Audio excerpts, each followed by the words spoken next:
Austin is taking steps towards safer routes to school for children all over the city.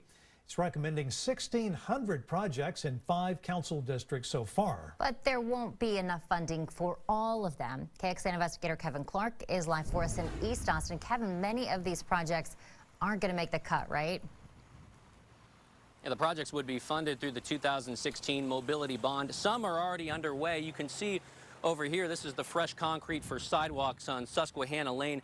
That's right across the street from Wynn Elementary School. But others, higher priority projects, will be evaluated based on proximity to schools and how many safety issues each project could fix.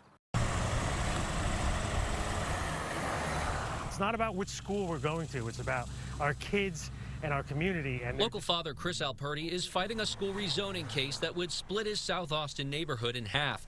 He says elementary students would have to walk along Davis Road, which doesn't have sidewalks.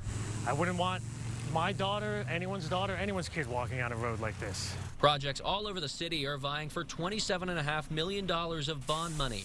In District 2, high priority needs include speed bumps on a stretch of Deadwood Drive near 3 different schools. The city says that drivers speed there. In District 1, the city says Wheeless Lane also has a speed problem, but needs no parking signs to keep drivers from blocking sidewalks. We looked at the demand, so the number of students that actually could use that infrastructure. We looked at safety, so, number of accidents, situations that happen there. Most projects won't be funded. The wish list in District 1 alone costs more than $90 million. The city says it will choose based on feedback from neighbors and discussing them with the nearby schools. And safety won't be the only driver. We're looking at different criteria. We're looking at the projects, so proximity to the school, leveraging opportunities that we have, looking at infrastructure that impacts 2 or 3 different barriers.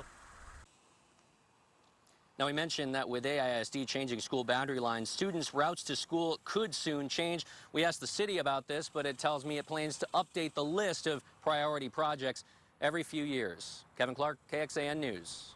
Kevin, thank you. It's easy to find the projects near your schools from a link that we included in this story on KXAN.com. And if you don't see a needed improvement, you have until July 29th to take the Safe Routes Project survey. It's important to know that ideas will only be considered if they are an improvement for people walking within a half mile of the school or riding bikes within 2 miles of the school.